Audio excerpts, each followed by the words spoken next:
Hello mga friend, heto may kaunting giniling ako dito. Hindi ko alam kung gaano karami ito. Basta ito lang siya karami at ang gagawin natin ay lagyan natin siya ng kaunting pamintang durog. Ayan.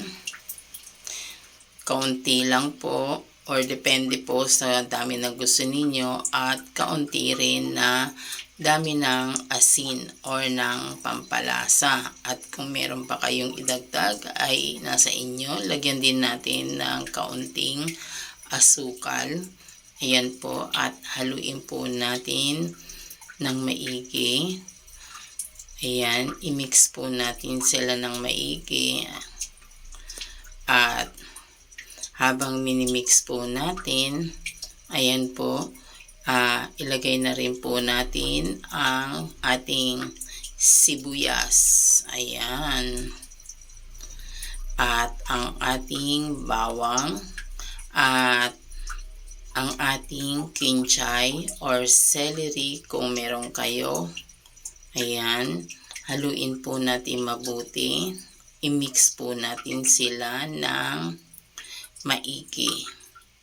At syempre, lagyan po natin ng carrots. Ayan. Ginadgad na carrots ang nilagay ko po dyan. At ayan, i-mix po natin ng mabuti din. At ito, may dahon po ako ng malunggay. Nilagyan ko po ng dahon ng malunggay. At yan po ay optional lang po. Kung meron kayo o gusto nyo pong lagyan, nasa sa inyo po. At heto na po, ako po ay may biniling lumpia wrapper. Ayan. Paghiwa-hiwalayin po natin ang ating lumpia wrapper. At syempre, ang susunod po mga friend ay maglagay po tayo ng kaunti or tamang dami para sa lumpia wrapper. Huwag po masyadong marami kasi para maluto po siya pag ating pinirito. Ayan, konti lang po.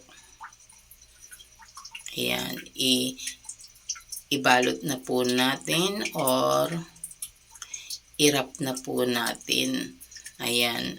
Bali, ang pansarado ko po ay tubig lang po. Binabasa ko lang po yung dulo para magsarado po. Ayan.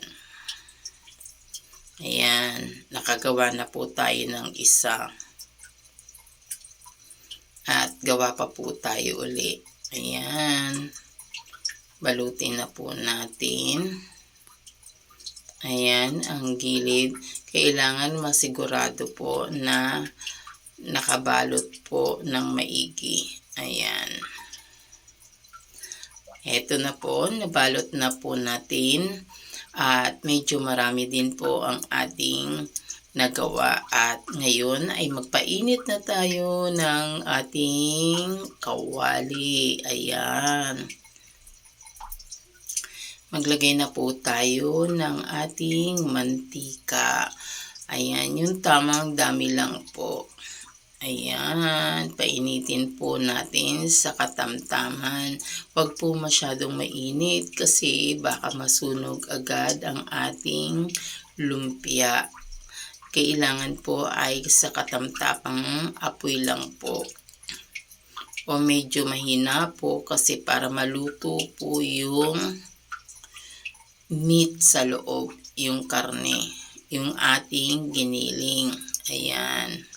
Kasi pag medyo malakas po ang apoy ay baka masunog ang ating lumpia.